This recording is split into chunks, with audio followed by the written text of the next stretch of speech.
Janko, je piatok. Konečne dnes ma čaká takisto stretku s kamoškou. Pôjdeme na nejaký severský film, pretože je týždeň z Candy, čiže severských filmov, tuto v Bratislave a neviem, čo je tam dnes, ale určite to bude super, pretože severské filmy sú trošku iné a majú niečo do seba.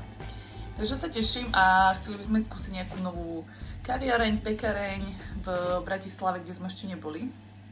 Takže aj tam vás zoberiem.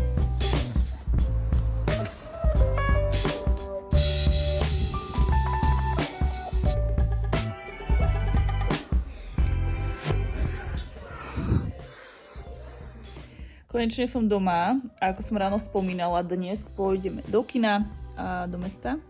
Ja mám svoju kávičku obednú, bola som aj vo fitku, ale totálne som sa tam hanbila na začať, takže moc toho neuvidíte.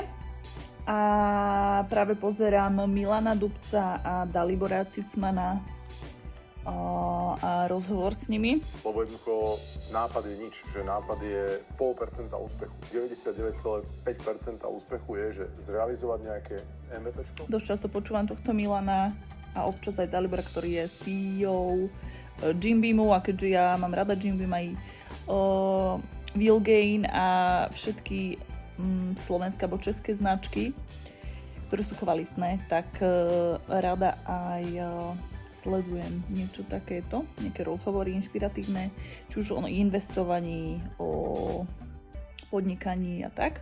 Čím to na telefón, takže neviem, aká to bude tá kvalita, ešte k tomu na prednú kameru, ale oddychnem si ešte chvíľku, upravím sa a pobežím do mesta.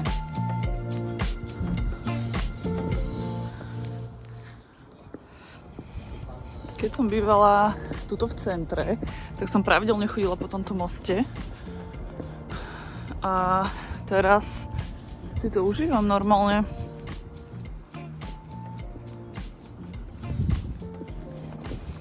Že fakt je to krása. V Bratislave stále niečo pribúda a preto je super sa normálne po mesiaci vybrať do mesta. Akože som sa zvizla električkou, ale vždy sa rada prejdem, vystúpim za zastávku skôr a mám viac krokov a aj si proste tak nacítim tú Bratislavku milovanú. Takže nádhera. Inak tam je Kamzík, tu je dom Sto Martina, hrad, UFO. A na druhej strane, tuším, najvyššia budova v Bratislave, na Slovensku.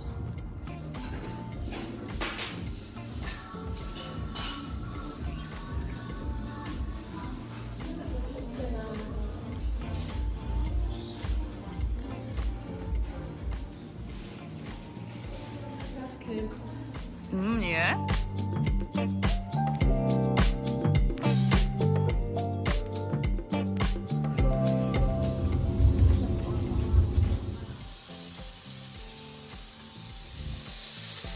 Takže robím si veľmi jednoduchú večeru s chlebíkom, ktorý som si potrebovala kúpiť, pretože v tej kaviarni, čo sme boli, tam jedna pani, teda pani kuchárka za nami rezala chlieb a keď som počula ten zvuk, hovorím si, že ja potrebujem chlebík na večeru, čerstvý, zjeme, kváskový. Tak som si ho kúpila a teraz ho idem papať.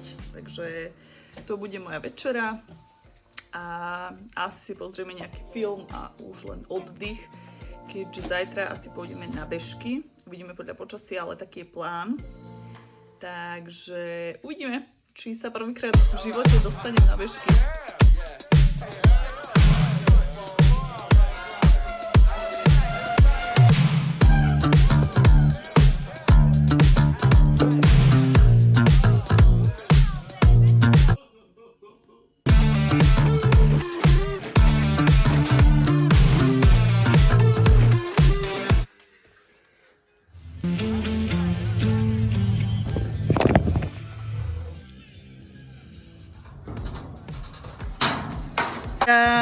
Hurá, už som skoro doma, ale snažila som sa natáčať vo fitku, ale ja to proste neviem, ja sa stále hanbím.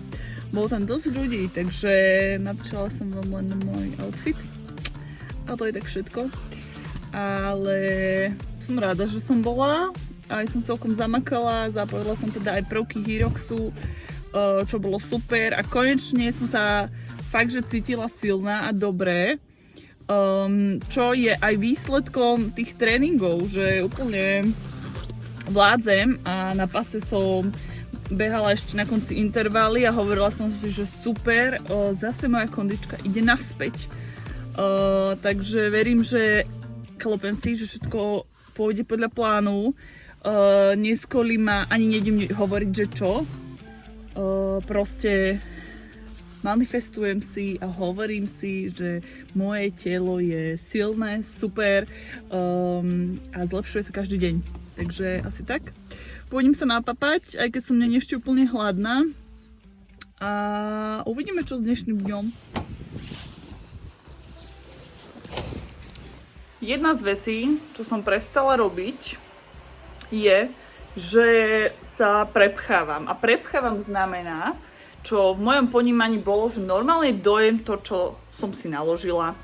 Že normálne si dám obed, keď je čas obeda, 10, keď je čas 10. A že proste teraz, keď nie som hladná, tak nejdem na silu jesť. Alebo keď to nevládzem dojesť, tak to jedlo proste nedojem. A možno, že to je ďalší bod k tomu vlastne môjmu alebo aj vášmu posunu a viditeľnému zlepšeniu postavy, nejakému vyrysovaniu, alebo len možno, že k lepšiemu takému pocitu svojho bytia, zlepšeniu svojho tela, je táto malá zmena. Som si to neuvedomovala a posledne si všímam, že sa kladie dôraz vlastne na to, že aspoň u báb, ktoré sledujem a ktoré robili či už nejaký crossfit alebo silové tréningy, tak zvoľňujú aj čo sa týka tých silových tréningov, aj čo sa týka toho jedla, ale nebolo to, že by som povedala, že ona to tak spraví, tak to spravím aj ja, ale normálne prirodzene som začala viac počúvať to telo, že či som naozaj hladná, alebo som len nervózna, alebo som v strese, alebo mám veľa toho a myslím si, že to je hlad a že proste treba to rozlišovať a častokrát to je náročné, myslím si, že som toto už aj spomínala. Častokrát to je proste náročné. Ospravedlňujem sa, že sa tu stále hrám s vlasmi. Toto je proste môj zlozvyk. Alebo ešte kontrolovací končeky a vytrhávacích. Entschuldigung. Ale čo som chcela povedať je, že možno toto môže byť tá jediná malá zmena, ktorá vám pomôže k dosiahnutiu cieľov, ktoré máte. Že ja som veľakrát ani hlad nepociťovala, lebo som mala toľko toho jedla naplánovaného, lebo to musím zjeť, musím naplniť tie tabuľky a musím mať taký príjem bielkovín, že som bola totálne plná a necítila som hlad a teraz čakám na to, kedy budem cítiť hlad, aby som sa mohla najesť. A myslím si, že to je úplne prirodzené a my ľudia na to totálne zabúdame, pretože máme toho tak veľa, až sme z toho presýtení, či už jedla, či sociálnych sietí, či proste oblečenia a iných hmotných vecí. You name it, proste každý má to svoje. Takže možno sa nad tým tak trošku aj vy skúste zamyslieť, že v čom v mojom živote sa cítim preplnená a čoho a čo by som potrebovala zo života trošku vyhodiť, preriediť, dať si pôst, pauzu, nazvite si to ako chcete. Takže toľko z môjho života. Môže mi toto robiť takú radosť, tieto kvietky krásne v tomto otrasnom počasí. Fakt, skočte si do obchodu a potešte sa takouto krásnotou. Ja už privolávam jar. Čari marifuk. Robím takéto banánovo-kokosové cookies.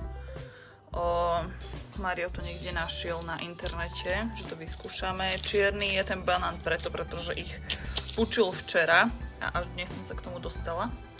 Takže vyzerajú asi takto. Som zvedavá, ako toto dopadne. Či to nejako preschne a čo z toho bude, či to budú real cookiesky. Ešte do toho dám možno oriešok alebo kakaový bôb. Uvidíme. No, nevydržím ja 2 hodinky nič nerobiť, že tak si počilovať. Proste no, nie, nemôžem.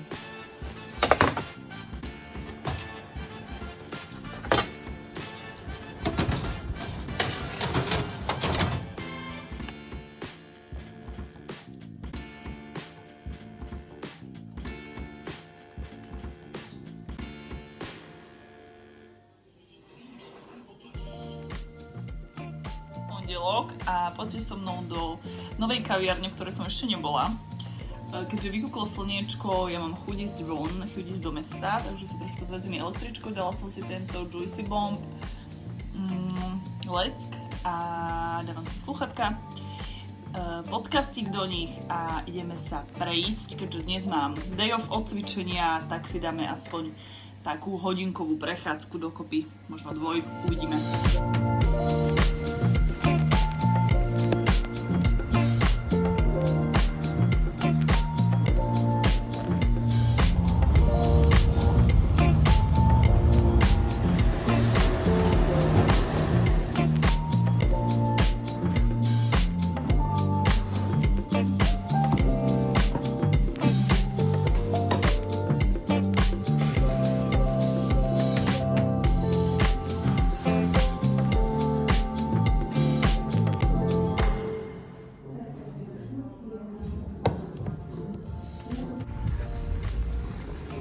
Vždy sa dívam na tento výklenok, že aké to asi môže byť tam bývať.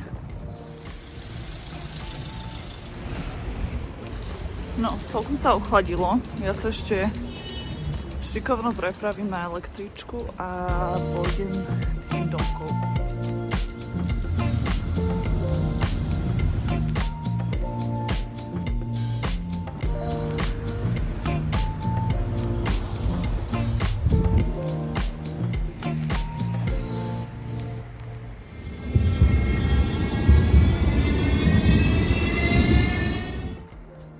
Takto asi ukončím tento prvý vlog.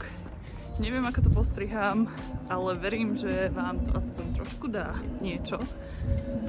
A vidíme sa, verím, čo skoro.